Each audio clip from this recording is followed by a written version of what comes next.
श्रीगुरुभ्यो नमः। हरिः ओम्। गुरवे सर्वलोकानां विषयो भवरोगिणां निधये सर्वविद्यानां दक्षिणामूर्तये नमो नमः। अस्मद्गुरुभ्यो नमः। मातापितृभ्यो नमः। हरिः ओम्। మరి ఆషాఢ శుద్ధ పూర్ణిమ రోజున గురు పౌర్ణమి అని చెప్పి మనకి పురాణోక్తిగా అందరూ కూడా జరుపుకునేటటువంటి పండుగ. మరి గురు పౌర్ణమి యొక్క విశిష్టత ఏమిటయ్యా అంటే, ఆషాఢ మాసంలో వచ్చేటటువంటి పౌర్ణమి రోజున మనకి జీవితంలో ఉండేటటువంటి ప్రతి ఒక్క గురువుని కూడా సత్కరించుకోవటం, వారికి అతిథి సత్కారాలు ఆచరించటం, యథాశక్తిగా గురువు గారికి పాద పూజాది కైంకర్యములు చేయటం సాంప్రదాయబద్ధంగా వస్తూ ఉన్నది. ఈ యొక్క గురు పౌర్ణమి రోజునే మనకి సృష్టిలో ఉన్నటువంటి జగద్గురువులు ఎవరైతే ఉన్నారో వారిని యథాశక్తిగా ఆరాధించుకోవడం సాంప్రదాయంగా వస్తూ ఉన్నది. ఈ యొక్క గురు పౌర్ణమి రోజున గురువు గారిని ఎందుకు సత్కరించాలయ్యా అంటే, మనకి సమాజంలో శ్రీమంతులని, ధనవంతులు అని, అదేవిధంగా విద్యావంతులు అని, భాగ్యవంతులు అని, అధికారవంతులు అనేటటువంటి చాలా చాలా వర్గాల వారు ఉంటూ ఉంటారు. కానీ ఎంత ధనం ఉన్నప్పటికీ కూడా, ఎంత అధికారం పదవి ఇవన్నీ ఉన్నప్పటికీ కూడా గురువుగారి అనుగ్రహం లేదనుకోండి, ఇవన్నీ కూడా మనకి వ్యర్థమైతూ ఉంటాయి. కాబట్టి మనకి విద్య నేర్పినటువంటి గురువు గారిని, అదేవిధంగా మనకి జీవన విధానంలో మనకి పలు విధాల నేర్పినటువంటి గురువు గారులందరినీ కూడా సత్కరించుకోవాలి. అదేవిధంగా మనకి పురాణాల్లో చూసుకున్నట్లయితే వేదవ్యాస మహాముని జన్మించినటువంటి రోజు కూడా ఈ యొక్క పూర్ణిమ. అందుకే ఈ యొక్క గురు పౌర్ణిమను వ్యాస పౌర్ణమి అని కూడా అంటూ ఉంటారు. మరి ఈ యొక్క గురువు గారి అనుగ్రహం లేకపోవడం వలన దేవలోకంలో ఉన్నటువంటి ఇంద్రుడికి కూడా పరాజయం తప్పలేదు అని మనకి పురాణాలు చెప్తూ ఉన్నాయి. ఏ విధంగా అయ్యా అంటే, దేవతలకు రాజధాని అయినటువంటి అమరావతి మహానగరంలో మరి దేవతామూర్తులందరితో కూడినటువంటి ఇంద్రుడు సభ ఏర్పాటు చేసుకొని అప్సరసలతోటి నృత్యాది సకల విందు విలాసాలతోటి అంతా కూడా భోగాలను అనుభవిస్తూ ఉన్నాడట ఆ యొక్క ఇంద్రుడు. ఆ యొక్క సభలోకి దేవతలకు గురువైనటువంటి బృహస్పతి వచ్చాడు. ఈ యొక్క ఆనంద పారవస్యంలో ఉన్నటువంటి ఇంద్రుడు వచ్చినటువంటి గురువు గారిని చూసినప్పటికీ కూడా గురువు గారికి అతిథి సత్కారాలు, ఉన్నతాసనాన్ని చూపించక పట్టించుకోలేదట.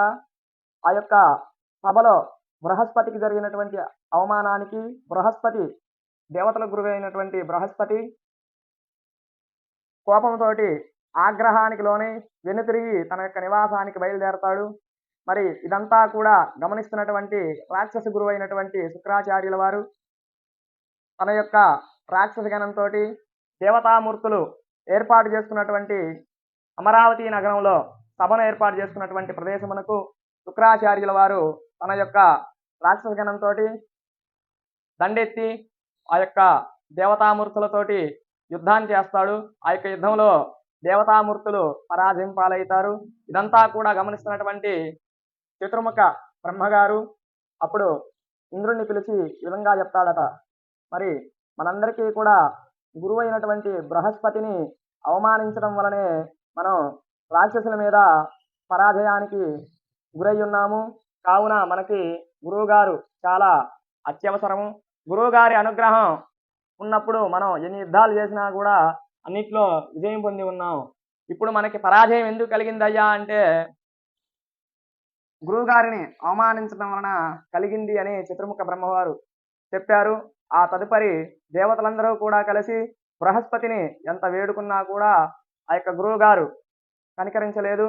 ఆ తదుపరి ప్రత్యామ్నాయంగా దేవతలందరూ కూడా విశ్వకర్మ స్వరూపుడైనటువంటి, విశ్వకర్మ సంతతికి చెందినటువంటి విశ్వరూపాచార్యుల వారిని రెండవ గురువుగా నియామకం చేసుకొని ఆ యొక్క విశ్వరూపాచార్యుల వారికి పాద నమస్కారం చేసుకొని పాద పూజాది కైంకర్యములు చేసుకొని దేవతలకు పురోహితునిగాను, దేవతలకు గురువుగాను నియామకం చేసుకొని గురువు గారిని ఆరాధించడం వలన అప్పటి నుంచి దేవతలందరికీ కూడా చేసేటటువంటి ప్రతి కార్యక్రమంలోనూ సృష్టి స్థితి లయ కార్యక్రమాల్లోనూ విజయం పొందుతూ ఉన్నారు.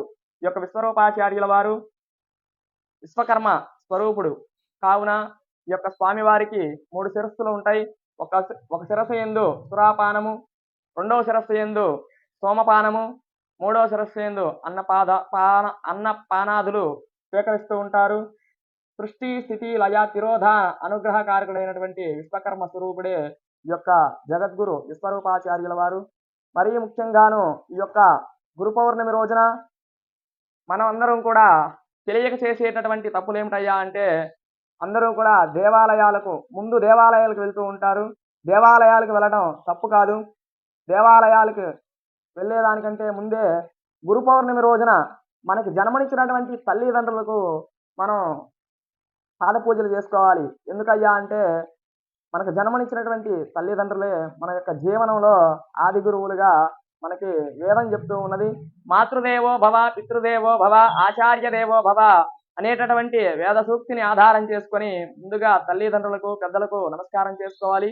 ఆ తదుపరి మనకి జన్మనిచ్చినటువంటి తల్లిదండ్రుల తర్వాత విద్య నేర్పినటువంటి గురువు గారికి యథాశక్తిగా నమస్కారాలు చేసుకోవాలి. ఆ తదుపరి దేవాలయ సందర్శన చేయాలి. దేవాలయాల్లో కూడా మనకి పురాణం ప్రకారంగా కృష్ణం వందే జగద్గురు, ముందుగా జగద్గురు ఎవరయ్యా అంటే కృష్ణ పరమాత్మ, ఆ తదుపరి వేదవ్యాసుల వారు, ఆ తదుపరి జగద్గురు ఆదిశంకరాచార్యుల వారు. ఈ ముగ్గురిని మనసులో స్మరణ చేసుకోవడం, వీరు రచించినటువంటి గురుపాదికా స్తోత్రాలు, ఇటువంటి స్తోత్ర పారాయణలు చేయటం, ఇటువంటివి చేయాలి. అంతే తప్ప వేరే వేరే దేవాలయాలు సందర్శించడము ఇవన్నీ కూడా చేయకూడదు. హిందూ ధర్మాన్ని ఆచరించండి. ఆ యొక్క ధర్మమే అందరినీ రక్షిస్తుంది. ధర్మో రక్షిత రక్షితః. స్వస్తి.